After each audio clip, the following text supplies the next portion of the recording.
The El Capitan Entertainment Center had hosted thousands of guests over 23 years. Tonight, something was different. Prince Harry sat in the guest chair, and the easy chemistry that usually defined the show had curdled into something uncomfortable. Jimmy was doing what Jimmy always did, making jokes, finding humor, trying to connect through comedy. Harry wasn't connecting. Every joke landed wrong. Every attempt at playful banter got met with something cold. Every moment Jimmy tried to lighten the mood got redirected into something defensive. None of it worked. Then Jimmy asked about William. Just a simple question, wrapped in a joke the way Jimmy wrapped everything. What Harry said wiped the smile off Jimmy's face. What Jimmy said after that, still trying to find the humor, still trying to save the segment, would be replayed on every entertainment show by morning. Because Jimmy Kimmel had been doing this for over 2 decades, and sitting across from Prince Harry, humor was revealing something nobody expected. This is the interview that shocked everyone. Subscribe now, hit that notification bell, and let's see what happened. The Jimmy Kimmel Live studio had its usual late-night energy, the band warming up, the audience buzzing, the atmosphere of a show that had defined ABC's midnight hour for over 2 decades. Jimmy had been doing this since 2003. He knew how to make anyone laugh. He knew how to find the funny in any situation. Harry arrived with security that seemed excessive for a late-night comedy show. Multiple guards scanning the studio like they expected an ambush. He walked onto the set with controlled posture, shook Jimmy's hand briefly, settled into the guest chair with the stiffness of someone expecting a deposition rather than a comedy interview. "Prince Harry, welcome to the show." Jimmy. "That's it? Just Jimmy?" Most guests at least pretend to be excited. We have a band, we have jokes, we have Guillermo somewhere causing problems. This is supposed to be fun. "I'm ready for conversation." Conversation with punchlines. That's our specialty, let's go. "I want to start with something I've been genuinely curious about," Jimmy said. "The UK trip, July. You're finally going back with the whole family. This is huge news. But here's what confuses me. You spent years saying security made it impossible. Establishment stitch-up. You sued people, you appealed, you lost. And now suddenly you're going anyway. What happened? Did the establishment unstitch itself?" The audience laughed. Harry didn't. "Circumstances evolved." Evolved? That's such a royal word. Circumstances evolved. When I want to avoid answering something, I just say, "I plead the fifth." Much more American. But seriously, what actually changed? Security arrangements were finally addressed. After 4 years. 4 years of your kids not meeting their grandfather because of security that could apparently be fixed whenever you felt like it. That's a long time to figure out locks and guards. Harry shifted. "The process was complicated." "Everything with you is complicated. That word does a lot of heavy lifting in your vocabulary. It's like your version of "Your brother," Jimmy said. "William. I have a brother too. We fight sometimes, usually about who ate the last of the good cereal. What do you and William fight about?" "I won't discuss private family matters." "Private family matters that you discussed in a book, that you discussed in a documentary, that you discussed with Oprah. The privacy horse has left the barn, run across 3 counties, and started a new life in Mexico." The audience laughed. Harry's expression hardened. "Those were necessary conversations. Necessary for book sales, definitely. But here's what I don't understand. You wrote all that stuff about him, and now you won't tell me if you've spoken recently? I feel like I deserve the same access Oprah got. I'm much funnier than Oprah. We communicate through intermediaries." Intermediaries? You need middlemen to talk to your own brother? That's not family, that's international diplomacy. Do you exchange formal notes? "Dear Brother William, I hope this letter finds you well. Please advise on weather in London. Regards, your brother Harry." Harry grabbed his water. "You're making light of something serious." "I'm making light of everything, that's literally my job description. But underneath the jokes are real questions. Have you spoken to your brother directly in the last year?" Silence. That silence is louder than any answer. A year without talking to your own brother. And you're the one who wrote a book about wanting reconciliation. Your father, Jimmy continued. King Charles. He's had cancer. He's getting older. He's reportedly trying to connect. But you've seen him, what, once? Twice? In how many years? Our schedules are complicated. There's that word again. Complicated. Drink every time he says complicated. Actually, don't. You'd all be unconscious by the first commercial break. The audience laughed nervously. He's the king. He's busy. He's busy being king. You're busy being… What exactly? Because from what I can tell, you're not busy with Netflix anymore. You're not busy with Spotify anymore.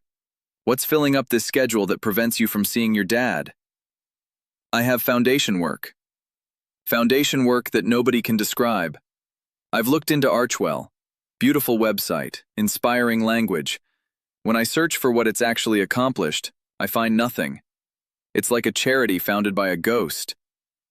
We focus on long-term systemic change. Systemic change. That's what everyone says when they haven't changed anything specific. What system have you changed? Name one. I'll wait. More silence. The waiting is getting awkward. Usually guests fill silences with answers. You fill them with more silence. That's a choice. Let me ask about the children, Jimmy said. Archie and Lilibet. They're what, 7 and 5 now? Here's something that genuinely puzzles me. They've met their grandfather once. The King of England. Once. My kids see their grandparents constantly. Sometimes too constantly, they come back with opinions about my parenting. But that's family. What's keeping your kids from knowing theirs? We protect them. From Grandpa? Is Charles secretly terrifying? Does he have a dungeon? What's the threat? The environment around the royal family. The environment? You mean England? The country? You're protecting them from a country? That's a lot of geography to avoid. The institution. There's that word. Institution. You use it like it's a person. The institution did this. The institution did that.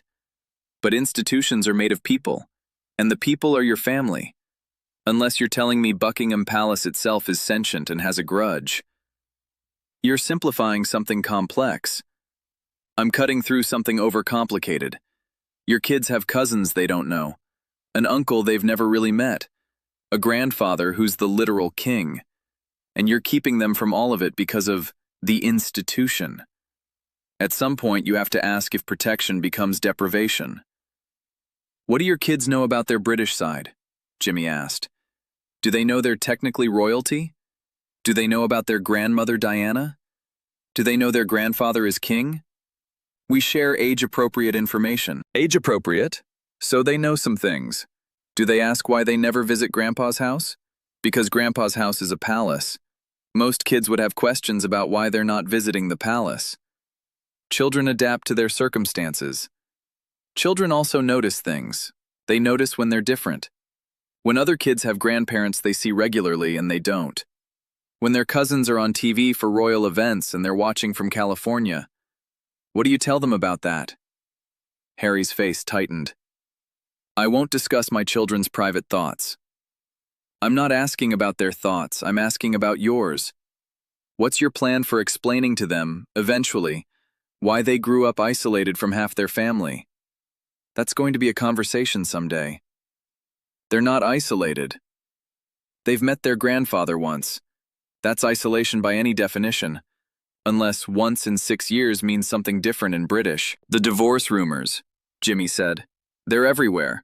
I can't scroll through my phone without seeing another story about you and Meghan maybe splitting up. Financial problems, different priorities, you wanting to go home while she doesn't. What's actually happening? Tabloid nonsense. Tabloid nonsense that your team felt the need to formally deny. I've been married a long time. I've never had to issue a press release saying I'm still married. That's usually implied by continuing to be married. Harry grabbed his water again. Our relationship is private.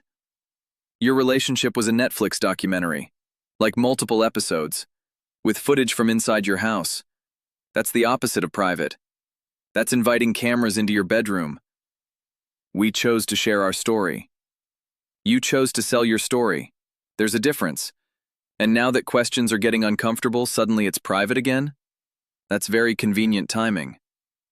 Every marriage faces challenges, sure, but not every marriage faces these specific reports. Separate schedules, financial disagreements, fundamental differences about where to live. Those are specific.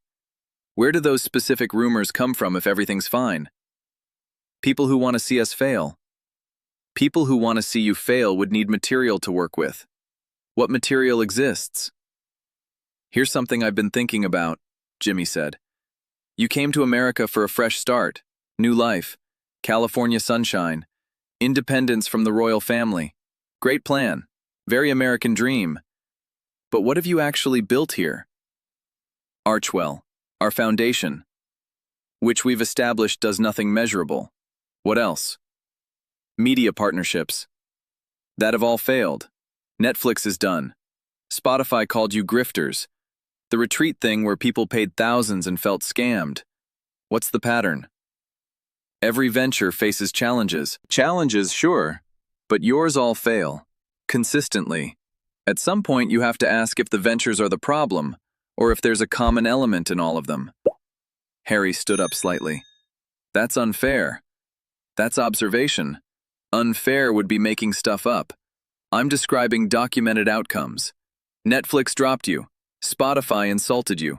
People who paid for your events complained. These are facts, not opinions. Context matters. Context you've never explained. What's the context that makes all these failures actually successes? I'm genuinely curious. Reframe it for me. More silence.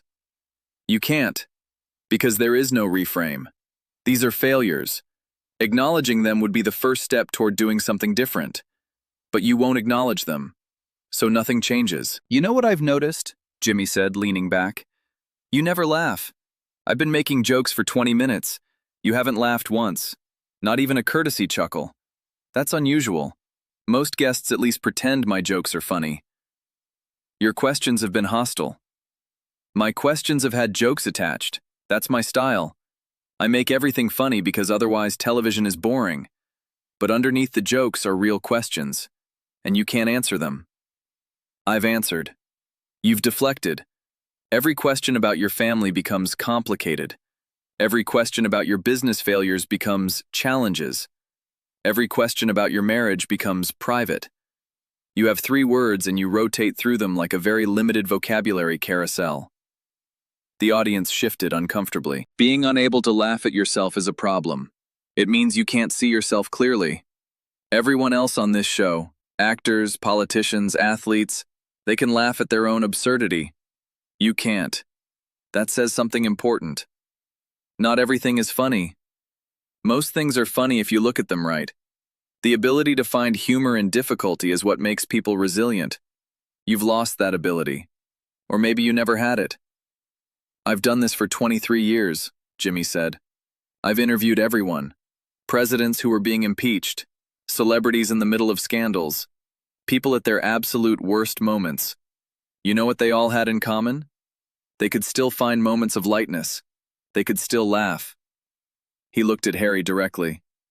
You can't. Everything is deadly serious. Everything is grievance. Everything is about how you've been wronged. In 23 years, you're the most humorless guest I've ever had. And I've interviewed politicians. I've been through things. Everyone's been through things. That's life. The question is whether you let those things define you, or whether you find a way to live beyond them. You've chosen to build an entire career on grievance. Every interview, every project, every public appearance, all grievance all the time. Harry grabbed his jacket. This was a mistake. Walking out? That's your solution to everything, isn't it? Jimmy said, not moving. You walked out on England. You walked out on your family. You've walked out on multiple interviews when questions got specific. Running is your signature move. I don't have to sit here. No, you don't. You can leave. But every time you leave, you prove something. You prove you can't handle examination. You prove you can't answer basic questions about your own life. You prove that the narrative you've constructed can't survive contact with reality. Harry paused at the door. You don't understand what I've faced. I understand what you've shown. And what you've shown is someone who had every privilege imaginable, left because it wasn't enough, came here expecting more, and got upset when America asked questions. That's not victimhood. That's entitlement wearing a costume. Let me tell you something about myself, Jimmy said. I grew up in Brooklyn. Nobody special. I worked my way up through radio, through bad TV jobs, through years of nobody caring. I built this show from nothing. 23 years of showing up every night, making jokes, connecting with people. He paused. You were born a prince. Everything was given to you. And you've spent years complaining about what was given. Meanwhile, people who started with nothing are actually building things, creating things, accomplishing things. You've created nothing except grievance. I've advocated. Advocated for what? Yourself? Your own victimhood? That's not advocacy. That's marketing. Real advocacy produces change. Real advocacy helps people other than yourself. What have you changed? Who have you helped? Name someone whose life is better because of something you specifically did. Harry said nothing. The silence is your answer. 23 years of interviews have taught me that silence means there's nothing to say. You have nothing to say because you've done nothing, except complain. Complaining you've mastered. Harry left. The studio door closed behind him. Jimmy turned to face his audience. Well, that was different. He adjusted his tie. I've been doing this for over 2 decades. I've had awkward interviews before. I've had guests who didn't get my humor. I've had people storm off, usually because I made a joke about their movie being terrible, which, to be fair, it usually was. He paused. But I've never had someone so completely unable to laugh at anything, including himself, especially himself. That's concerning. When you can't laugh at yourself, you've lost perspective. When everything is serious all the time, you've lost proportion. When every question feels like attack, you've lost the ability to engage with reality. He looked at the camera. I hope he finds his sense of humor somewhere. I hope he learns to laugh again. Because right now, he's the least funny person I've ever met. And this is a comedy show. That's not a good fit. Here's what I think happened, Jimmy continued. He came here thinking a comedy show would be easy. No serious journalists, just jokes and softball questions. But comedy reveals truth. That's what it does.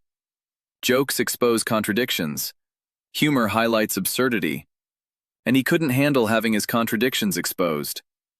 He straightened. Every question I asked, about his family, about his failures, about his marriage, was wrapped in a joke. But underneath the joke was a real question. And he couldn't answer any of them without the answer revealing something he didn't want revealed. He shrugged. I'm not a journalist. I'm a comedian.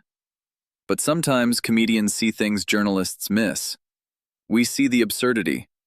We see the contradiction between what someone says and what they do.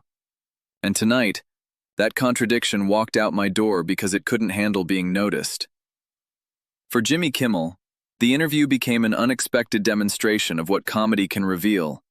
Proof that 23 years of making people laugh had taught him to recognize when someone had lost the ability to laugh at themselves. For Prince Harry, it was catastrophic. Jimmy wasn't serious journalism.